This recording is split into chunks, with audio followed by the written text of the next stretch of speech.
बहुत सारी औरतों के और लेडीज़ के, लड़कियों के बच्चे नहीं होते। बच्चे ना होना ये कितनी बड़ी परेशानी है, ये उन औरतों से और लड़कियों से पूछो जिनके बच्चे नहीं हैं। दिमाग सड़ जाता है, ज़िंदगी दो भर हो जाती है। इसलिए बच्चे होना भी ज़रूरी है। बहुत सारी औरतें ऐसी हैं कि जिनको बच्चे नहीं हुए, और गांव की, जो महल्ले की, पड़ोस की, रिश्तेदार, वो क्या कह देती है, ये तो बांझ है, इसके तो बच्चे नहीं होंगे। तो आज मैं सबसे पहले तो बतलाऊंगा कि बांझपन क्यों आता है औरत के अंदर, और उस बांझपन को ख़त्म करने के लिए क्या इलाज होगा, क्या नुस्खा होगा, क्या दवाई होगी कि जिससे बांझपन ख़त्म हो जावे और औरत के बच्चा हो जावे। एक वजह तो है हार्मोन्स का बिगड़ जाना। PCOS, इस तरह के जो हार्मोन्स है ये बिगड़ गए तो उसकी वजह से भी बच्चे नहीं होते। इसी तरह अगर खून की कमी है, जिस्म के अंदर कमज़ोरी है, तो उसकी वजह से भी बच्चे नहीं होते। औरत की बच्चेदानी के अंदर रसोली है, गांठ है, तो उसकी वजह से भी बच्चे नहीं होते और औरत के अंदर बांझपन आ जाता है। अगर औरत को लगातार लिकोरिया रहता है, यानी सफ़ेद पानी की और कमर कटने की बीमारी रहती है, तो उससे भी औरत के अंदर बांझपन आता है और बच्चे नहीं होते।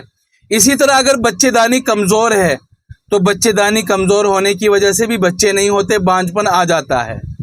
अगर हैज़ और माहवारी और पीरियड्स बिगड़े हुए हैं, कम ज़्यादा आते हैं, तो उसकी वजह से भी बच्चे नहीं होते, बांझपन आ जाता है। आज मैं इंशाल्लाह एक ऐसी दवाई बताऊंगा कि जिससे बिल्कुल बांझपन ख़त्म हो जाएगा। किसी भी वजह से हो, किसी भी वजह से बांझपन हो, बच्चे नहीं हो रहे, तो एक दफ़ा मेरी ये दवाई बनाकर तैयार करके देखें। इंशाल्लाह ना उम्मीद भी उम्मीदी में बदल जाएगी। जिन औरतों के शादी के 10-10 साल, 20-20 साल गुजर गए, बच्चा नहीं हो रहे, एक दफ़ा ये दवाई तैयार करके देखें, खा करके और इस्तेमाल करके देखें।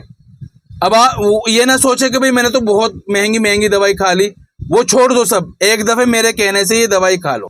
अश्वगंधा 5 ग्राम, सफ़ेद मूसली 5 ग्राम और किक्कर का गूंद 3 ग्राम, और इन सब चीज़ों में 1 चम्मच शहद मिला लो और चारों चीज़ों को अच्छी तरह मिक्स कर लो।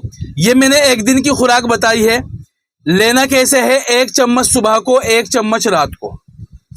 इस खुराक को कम ज़्यादा अपने हिसाब से तैयार कर लेना। ये तो मैंने बहुत थोड़ी बताई है। एक दिन की खुराक 1 चम्मच सुबह को लेना है, 1 चम्मच शाम को लेना है। कम अज़ कम 40 दिन तक इस्तेमाल करें, और इस्तेमाल करने के बाद इंशाअल्लाह खुदा का करिश्मा देखें।